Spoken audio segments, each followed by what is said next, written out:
इतिहास से हमें सीखना होगा। हमारी कुछ भूलें थी जिनके कारण शिवाजी का महान हिंदू साम्राज्य के बाद भी भारत ईसाइयों के कब्जे में चला गया था और हिंदू दुर्भाग्य से उन्हीं भूलों को हम आज भी दोहरा रहे हैं। सन 1802 तक भारत के 80% हिस्से पर शासन करने वाला साम्राज्य 1818 तक बिखर जाता है और कारण सिर्फ एक, आपसी फूट। यदि मराठा साम्राज्य का पतन नहीं होता तो अंग्रेज भारत में कभी नहीं घुस पाते और यह देश आज भी सोने की चिड़िया होता।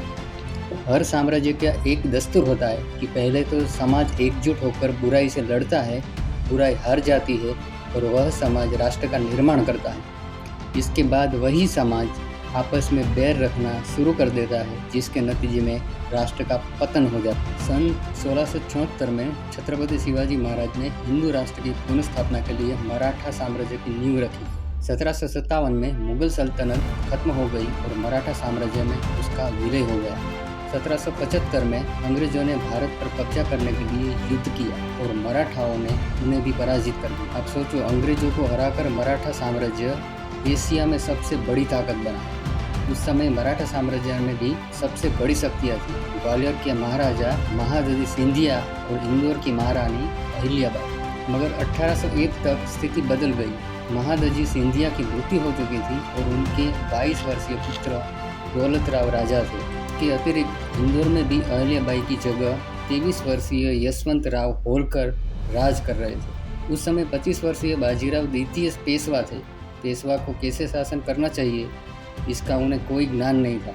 इसके पूर्व जितने भी पेशवा रहे वे सब कमाल के रणनीतिकार थे, मगर बाजीराव द्वितीय अयोग्य थे। राजपूताने को लेकर सिंधिया और होलकर एक दूसरे से भिड़ गए। सिंधिया ने पेशवा को अपनी मुट्ठी में करके होलकर वंश के खास सदस्य को मरवा दिया। यह हत्या मराठा साम्राज्य के साथ साथ भारत को भी ले डूबी। 1802 में यशवंत राव होलकर ने सिंधिया को उज्जैन में पराजित किया और पुणे आकर पेशवा को भी हरा दिया। पेशवा घबराकर अंग्रेजों के पास पहुंचा और बस यही भारत का बन बनाया इतिहास कचरा हो गया। पेशवा बाजीराव द्वितीय ने अंग्रेजों को कई जागीरें देने का आश्वासन दिया। बदले में अंग्रेजों ने उसे वापस पुणे ले जाकर पेशवा बनाने का वादा किया। होलकर और सिंधिया को अपनी गलती का आभास हुआ और वे देश के लिए एकजुट हो गए। लेकिन इन्हें झटका तब लगा जब बड़ौदा के राजा आनंद राव गायकवाड़ ने अंग्रेजों से हाथ मिला लिया। पेशवा, होलकर, सिंधिया और भोसले भी नए थे। युद्धों का अनुभव सिर्फ गायकवाड़ को ही था। फिर भी ये तीनों अंग्रेजों से जा भिड़े और इस तरह दूसरे आलम मराठा के युद्ध की शुरुआत हुई। इस युद्ध में भी मराठा अंग्रेजों से ज्यादा ताकतवर थे और उन्हें हर मोर्चे पर मात दे रहे थे। लेकिन अनुभव की कमी मराठाओं को ले डूबी। मराठे थोड़े राजपूताने को छोड़कर पूरे भारत पे समाप्त हो गए। बाजीराव द्वितीय को अंग्रेजों ने फिर से पेशवा बना दिया। बाजीराव द्वितीय जब बड़ा हुआ तो उसे एहसास हुआ कि उसके पेशवाई का सम्मान मिट्टी में मिल दिया जाता है। उसका राष्ट्रवाद जागा और 1817 में उसने दोबारा होलकर, सिंधिया तथा भोसले की मदद से अंग्रेजों के खिलाफ मोर्चा खोल दिया। इंदौर में यशवंत राव होलकर चल बसे थे और उनके 10 वर्ष के बालक इंदौर का प्रतिनिधित्व कर रहे थे। सिंधिया उत्तर भारत में अकेले घिरे हुए थे और किसी तरह दिल्ली को दोबारा जीतने का असफल प्रयास कर रहे थे। अंग्रेजों और मराठाओं के बीच तीसरा युद्ध हुआ।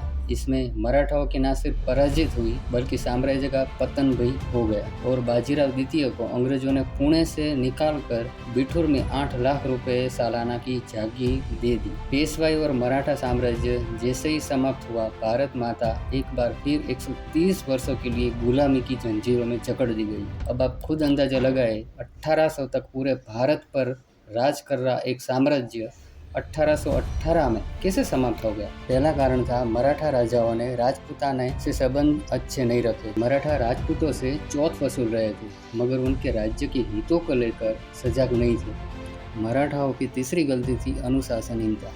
प्रथम आंग्ल मराठा युद्ध में मराठे बहुत अनुशासन से लड़े, जबकि दूसरे विश्व युद्ध में वे हर किसी मोर्चे पर भिड़ रहे थे।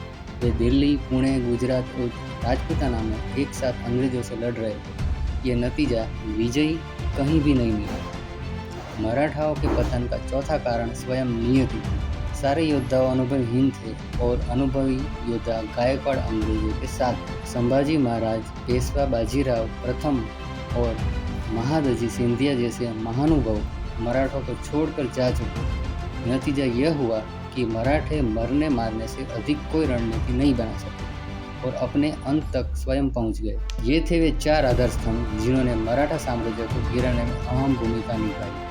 आज यही 4 कारण किसी न किसी रूप में भारत के पतन में लगे हुए। मराठा की जो दास्तान लिखी गई है वह मात्र 200 वर्ष पुरानी, इसलिए अपने इतिहास को इतना जल्दी ना भुलाए कि इतिहास हमें ही भुला बैठे। हमें आज सनातन के लिए लड़ना होगा।